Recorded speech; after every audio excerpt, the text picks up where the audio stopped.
Be me. 26-year-old former Marine. Ooh rah and shit. Fucking hated it. Got out of the military as soon as possible. Still friends with Marine bros from my unit. Fine gentleman.jpg. At the bar with Marine bros.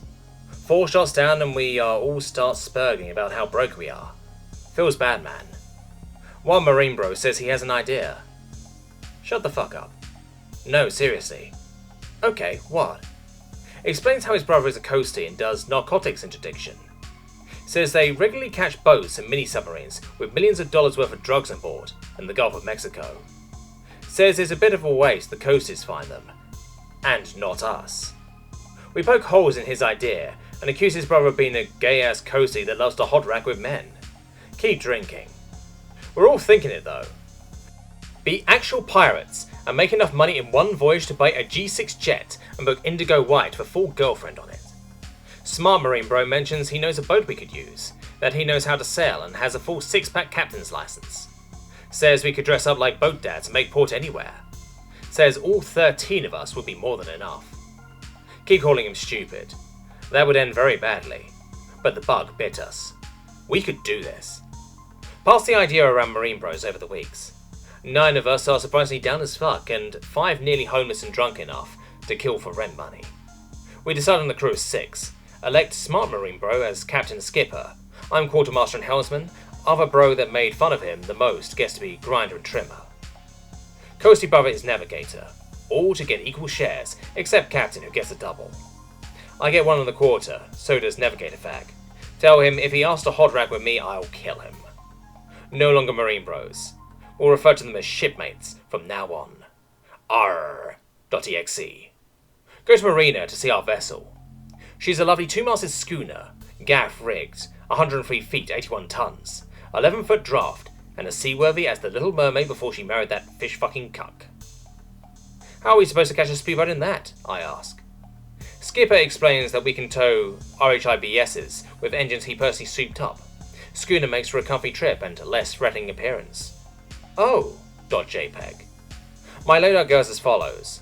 Vespire K, 10 mags of 7.62, threw a Magpul stock in it because water fucks wood in the ass, kukri on the back of my belt, and a couple of homemade smoke bombs.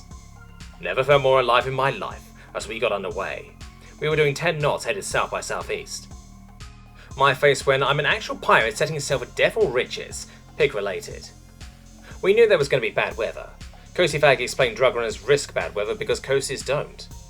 Bad weather indeed happens 8 days into voyage. We stow the RHIBs, but lose access to foremast, so trim it. Just hope to God we make it to where we are going to lie in wait.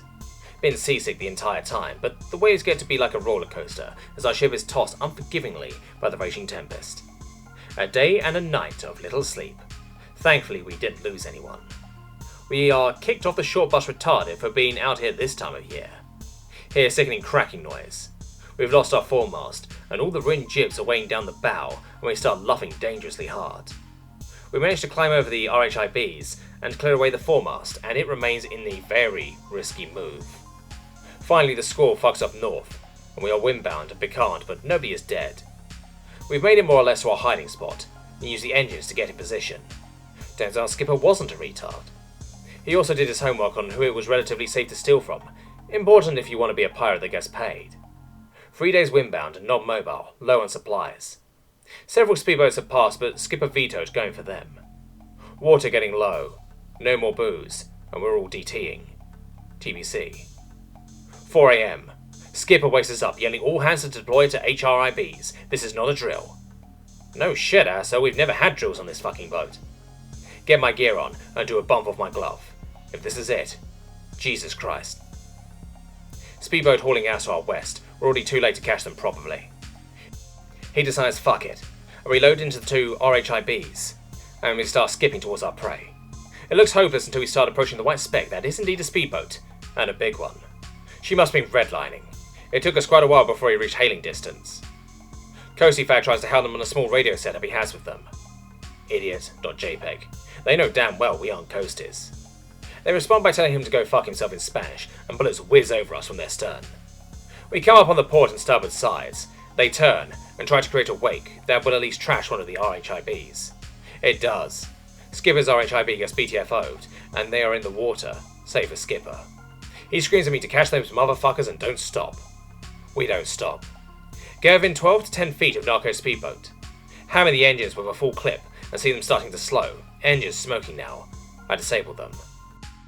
They throw hard to port to get a better firing angle on us. Tell my shipmates to get low, but two don't listen and get raped when cartel fags pepper us with small arms fire from their bow. They're both dead, but so are we if we don't button these shitheads up. Speedboat is immobile and we pull up under heavy fire. The RHIB nearly wrecked. One Narco peeked his head up too high and shipmate plugged him in the face. Turned out there was only two. We finally come alongside and board. Other guy throws his hands up. Never been so fucking scared in my life. Didn't even tie homeboy up, just disarm him and search the boat down to the bilges. Jackpot. Huge haul of cocaine and guns. They also had a lot of fuel. Skipper manages to get everyone on his RHIB out of the drink. Both RHIBs are fucked now. Toss homeboy a few bricks and tell him to feel better. After this, he isn't exactly seething. Offer to take him aboard so he can disembark and start a new life. He was pretty cool with this actually. Tells this other guy was his older brother. We bury him at sea with full Catholic rites while loading our plunder. Feel really bad for little homie. Express these feelings and little homie is surprisingly not fazed, and so we take him on with one share. Apparently there wasn't much love lost. None of my business. Poor kid. Skipper says he has contact in Brazil to offload the cargo. Sailing off Brazil is fine during certain times of the year, but not now. Argument breaks out. I want to lay low with the shit till weather improves. Skipper disagrees, says we'll be caught if we remain sitting ducks. Ditch RHIBs. Make for Santos, all ahead full. Another storm. This one is worse. Thunder clapping overhead, water sloshing around in my bathroom-sized quarters. Think about every time I didn't take life seriously. Frantically call over the intercom, we're taking on water. Rush to engine room, bilge pump is fucked, and if we lose the engines, it's over. Set a manual pump, all while vomiting my ass off. Pray to Odin, Skipper can keep us on course. Work the pump all night. Morning comes round and Skipper tells us the worst of it is over. Stop a few miles north of Santos and boot top repairs. She has hull damage that takes hours to patch, and our starboard rudder is shredded. We'll make it though. Prepare for the meeting with our fence, thanking every god we know of we're alive. 300 miles off Santos. Skipper says the fucker we are supposed to meet is going to shoot a green flare and motor out to us. 3 hours dead in the water. No flare. How are we supposed to offload this shit if we have no boats? Tells me to shut the fuck up. They know we have no boats, and if any fuckery happens, we kill them and sell somewhere else. We have fuel, but the schooner is in bad shape. We could limp to Panama at best. Finally see flare. Rich guy, blue water yacht, pulls up on our port side within the hour. Skipper and the guy talk on their boat for about 30 minutes. My face when Skipper comes back on board with a duffel bag, followed by 3 of Rich Guy's cronies with 3 more duffel bags. My face when they tie their snapbacks and go back aboard their yacht. My face when Skipper unzips the bags and we all know we're millionaires. They're full of cash. Holy shit.jpg. By the way, keep telling yourself I'm laughing. People do this every day. What happens after all of this was the most interesting part of the story. Would Long's like to hear it? We limp to Panama. Schooner is a wrecked hob by now. We can afford repairs though. Drydock.exe. Little homie elects to stick with me. Introduce him as my brother. Express feeling bad about this. Little homie's big bro must have been a real dick. He doesn't give a flying fish of a fuck. He's a millionaire now after all. Get her patched up. Skipper's dad thinks we had a fishing accident and doesn't give a flying fish of a fuck either. Make call in San Diego. All hands making a debauching trip to Vegas. We lose probably 20% of our plunder gambling. But now it's all clean and untraceable. Skipper ODs. That was pretty sad, but he went out doing what he loved, aka drugs and thoughts. He survived it. Banged enough heroin to kill himself and ended up getting naked. My face when I'm living the pirate life for reals. My face when little homie is going to tech school to be a welder and has his own place and citizenship because Skipper knew a guy. My face when I don't really feel like a bad guy for this. Find Indigo. Spoiler, she doesn't really live in Seattle. She's also married and has no interest in meaningless sex with pirates.